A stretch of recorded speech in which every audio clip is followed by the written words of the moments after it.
여러분 안녕하십니까? 이어서 원주권 뉴스입니다. 평창을 비롯한 도내 산지에 강풍경보가 내려지는 등 이틀째 강원도 전역에 강풍특보가 내려져 있습니다.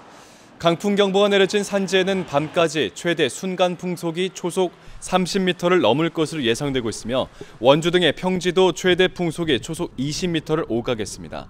바람까지 강하게 불면서 기온까지 떨어져 오늘 낮 최고 기온은 어제보다 3도가량이 떨어진 8도에서 9도의 분포를 보이겠습니다. 한편 어제와 오늘 강한 바람에 도내 곳곳에서 나무가 쓰러져 도로를 막는 등 10여 건의 크고 작은 피해도 있었습니다. 이번 총선 결과를 놓고 민주당이 강원에서도 약진했다는 평가가 나오고 있는데요. 실제 민주당과 통합당의 후보 득표수를 합산했더니 말 그대로 초박빙이었습니다. 강원도도 이제는 51대 49로 결여해야 하는 이른바 격전지가 돼가고 있습니다. 보도에 이병선 기자입니다.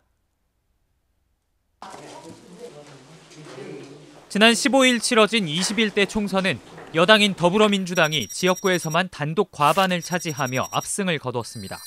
민주당은 도내에서도 3석을 차지하며 한 석에 그쳤던 20대 총선보다 양적으로 성장했습니다.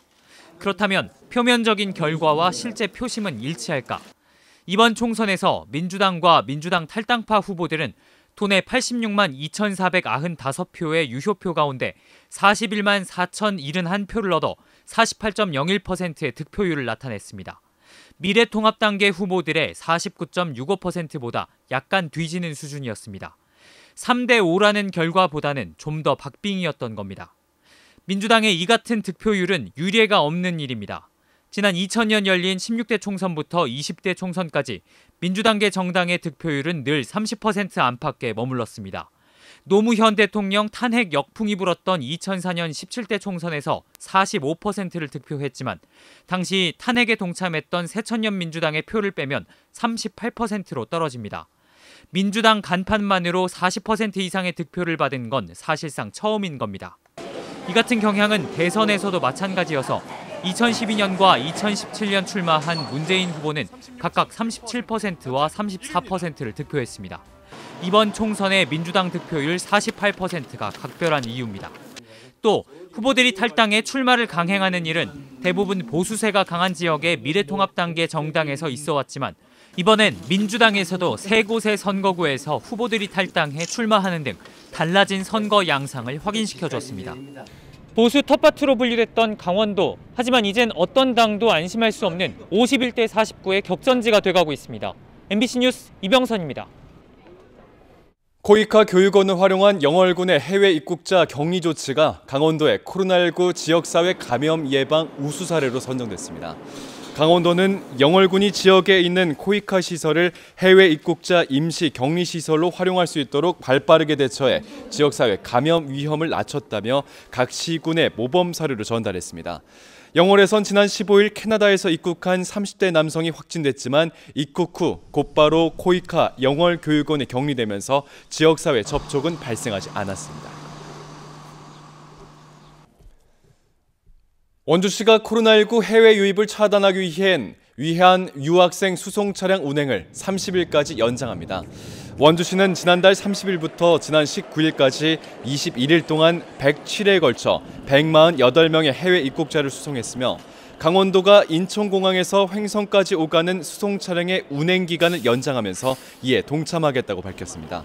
한편 유럽과 미국에서 입국한 경우 3일 이내 의무적으로 검사를 하고 있으며 자가격리 해제 전 추가로 자체 검사도 진행하고 있습니다.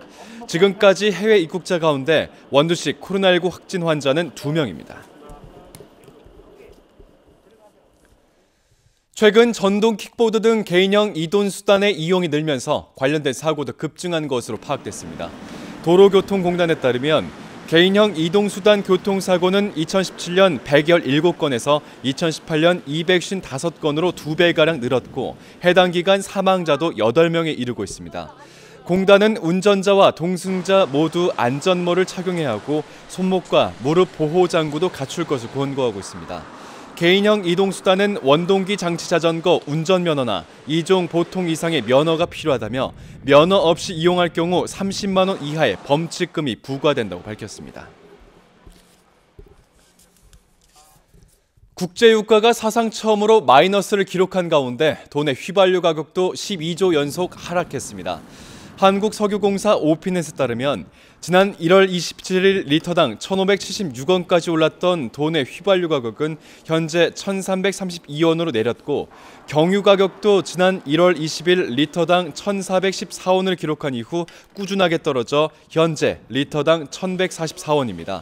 코로나19 사태, 전 세계적으로 석유 수요까지 줄면서 재고가 늘고 있어 하락세는 계속될 전망입니다. 지금까지 원주에서 전해드렸습니다. 고맙습니다.